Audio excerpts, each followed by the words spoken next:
ধন্যবাদ সুপ্রিয় সুধী মণ্ডলী। তো আমি এখন একটা গান পরিবেশন করব। হ্যাঁ, কুল গেল বলে,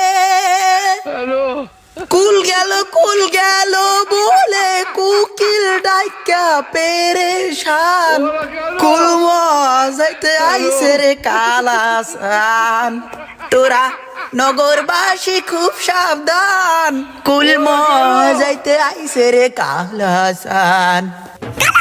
বাঁশি বাজাই কুদুমির তলি,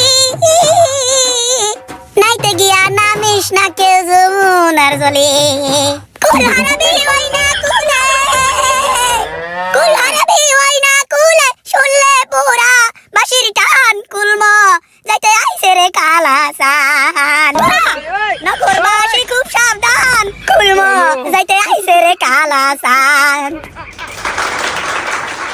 বাবা বাহ, সেই গাও সেই। অনেকদিন পরে একটা বাবের গান শুনলাম, সেরা সেরা। ঠিক আছে, কেউ উত্তেজিত হবেন না ভাইরা। স্যার তাহলে আসি আমি। ইতিমধ্যে আমাদের সুনামধন্য একজন স্টুডেন্ট মোহাম্মদ ইমরান হোসেন গান এবং নৃত্য পরিবেশন করে শোনালেন। ইমরান ভাইকে অসংখ্য ধন্যবাদ। এখন আমাদের মাঝে প্রতিভা নিয়ে আসবেন সোহাগ ভাই। আমরা সোহাগ ভাইকে আকুল আবেদন করতেছি মঞ্চে আসার জন্য। কিরে, তুই আমার নাম কই দিয়েছিস না? আরে না, আমি কিছু কইনি। হ্যাঁ, প্লিজ সোহাগ ভাই। ফাউল দেও দি।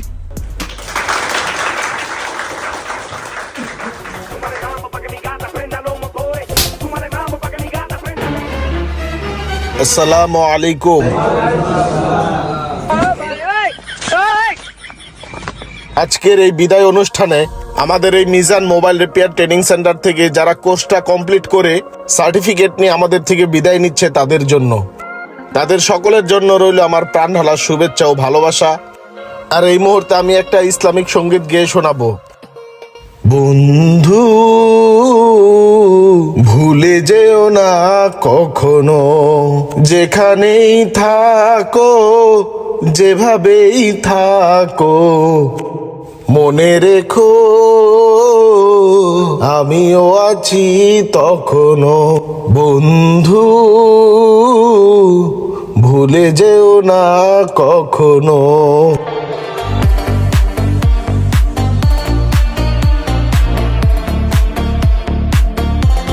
সোহাগ, তুমি তো অনেক সুন্দর একটা ইসলামী সঙ্গীত গাইলা। তো সাবের পক্ষ থেকে তোমার জন্য ছোট্ট একটা গিফট। আরে সারস না, আমার দিছে। আমার কাছে থাক। স্যার তুই আমার টলে টানটানি করস কে? ইমরান, তোমার জন্য এই কলমটা। স্যার এটা কোনো কথা হইলো? গান গাইতে ফাইডে যায়, যেই সুন্দর একটা গান গাইছে আর যেই ড্যান্স দিছি তার প্রতিদিন একটা কলম। আর হ্যাঁ, মোড়া গাড়া দেখে হ্যাঁ একটা পানির বোতল দিয়ে দিলেন আর আমার একটা চিকন চাকুন কলম দিলেন। এটা হইলো? এটা তো আমি তোমাকে ভালোবাসা দিলাম, রাখো। ঠিক আছে স্যার, বুঝলাম ভালোবাসা দিছেন, ভালো তো আরো বেশি বাসছেন, ওর মোড়াটা দিলেন, আমার চিকন চাকুন ভালোবাসা দিলেন। ঠিক আছে, তাহলে এক কাজ করেন স্যার, কলমটার যে কয়টা দাম আছে তা কলমটা রাখকে আমার টাকা দিয়ে দেন, আমার টাকার খুব প্রয়োজন। দেওয়া যায় না? সোসা আলার করে আলাই। হাদিয়া কি আসলে মূল্য দিয়া হয়? তাহলে ঠিক আছে স্যার। স্যার আপনার লিগে আমি একটা কাভার আনছি, নেন, হাদিয়া দিলাম। হাদিয়া দিছো ভালোবাসা, ঠিক আছে, কিন্তু এটা তো আমার মডেলের না। স্যার আমি জানি এটা আপনার মডেলের না, আপনার অনেক ভালোবাসি তো, আপনার জন্য আমার অনেক প্রত্যাশা, এই কারণে 15 Pro Max এর একটা কাভার লয়েছি। আমি যত দূর আশাবাদী আপনি 2-1 মাসের মধ্যে একটা 15 Pro Max কিনা লাইবেন, এর লিগে এই কাভারটা আনছি। যাক, ভালোবাসা যেহেতু দিছো তাহলে রাইখা দিলাম। ঠিক আছে স্যার, দোয়া রাখেন।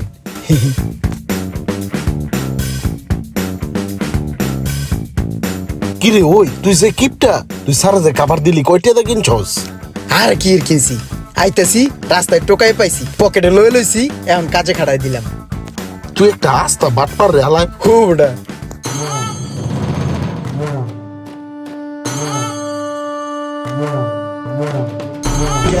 আজকে আমার টেবিল থেকে একটা কাটিং প্লাস পাচ্ছি না, কার কাছে আছে দেখি।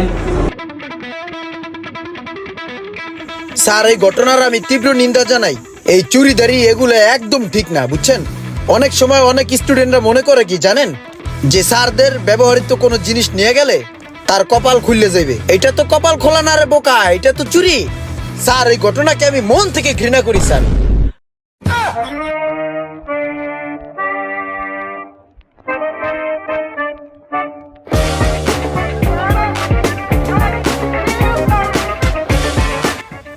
নিছি, আমিই নিছিলাম জিনিসটা, বোঝা হয়ে গেছে, একটু দাঁড় দিয়ে আনমু করে চিন্তা ভাবনা করছিলাম। তাহলে ঠিক আছে, লে যান।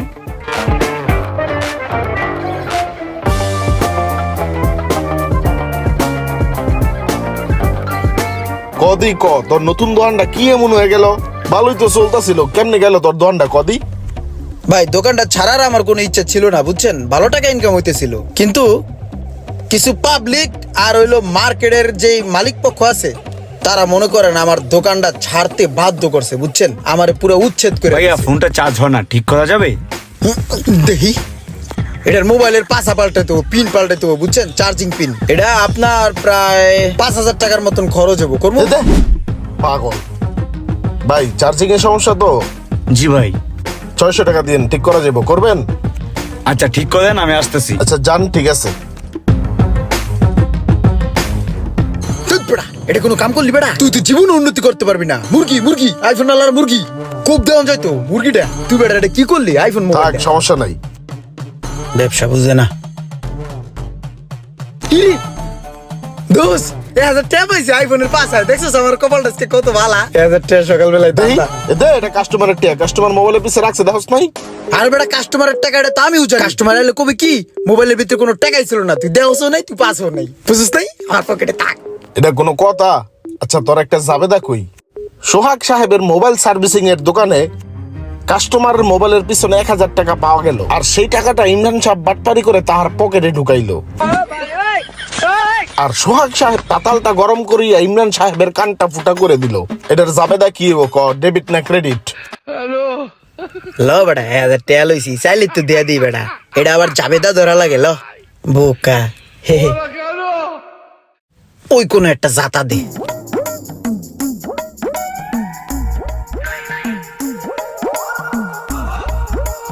ইয়েস, 600 টাকা ধান্দা। বেড়া কাম করছে না, দামদার কি হলো? এ দে, এটা কাস্টমারে দিয়ে দিব। ভাইয়া আমার ফোনটা ঠিক হয়েছে? হ্যাঁ ভাই, এই যে আপনার মোবাইলের চার্জিং পোর্ট ঠিক হয়ে গেছে, আর এই যে 1000 টাকা ছিল মোবাইলের পিছনে, আমি দেখছি, দেখা আমি হেফাজতে রাখছি, আপনারা দিয়ে দিলাম। ভাই 600 দেন ভাই, টাকাটা সাবধানে রাখেন, হারাই যাবো। 1000 টাকার বোবা নোট তো। ঠিক আছে ভাই, দেখাইব। ওই সোহাগ, আমার দোকানটা কি লিগে ছাড়তে হয়েছে জানোস? থাক, তোর আর কোয়া লাগবে না, তোর দোকান কিনলে গেছে, আমি বুঝছি। না না, তুই যেটা বুঝছো ওটা না, আমি বাটপারি সাটপারি করি না, অন্য একটা কাহিনী আছে, আমি তোর কই। তোর তো আমি কই নাই যে তুই বাটপারি করছস। বুঝাইলে বুঝতি রে ভাই। আরে ভাই তুই যাবি না, তুই আন বই আমার দোকানটাও ধ্বংস করবি। তুই আর 5 মিনিট বলে আমার দোকান আর একটা কাস্টমার হয়তো না। দোত বেটা, বুঝলি না। হেই, কারো মোবাইল নিয়ে কই যাস? একটা আইসি লাগতো। তোর আইসি লাগবে, তুই স্কোর মার্কেট তো কিনালো, যা। ধর বেটা। হ্যালো এভরিওয়ান, আপনারা এতক্ষণ দেখলেন খুব সুন্দর একটা ভিডিও। আর এই ভিডিওটি হচ্ছে তাদের জন্য যারা হাতের কাজ শিখে স্বাবলম্বী হতে চান, বেকারত্বকে দূর করতে চান, তাদের জন্যই হচ্ছে মূলত এই ভিডিওটা। আর এই ভিডিও দেখে আপনারা যদি কেউ মোবাইল সার্ভিসিং এর ট্রেনিং নিতে চান, তাহলে অবশ্যই যোগাযোগ করতে পারেন মিজান মোবাইল রিপেয়ার ট্রেনিং সেন্টারে। আর হ্যাঁ, এখানে যারা ছাত্র ভাইরা আছেন এবং আগামীতে যারা আসবেন, আপনাদের কাছে যদি কখনো মনে হয় কোনো অনিয়ম হচ্ছে, অবশ্যই আমাদেরকে কমেন্ট করে জানাবেন, আমরা সমাধান করার চেষ্টা করব।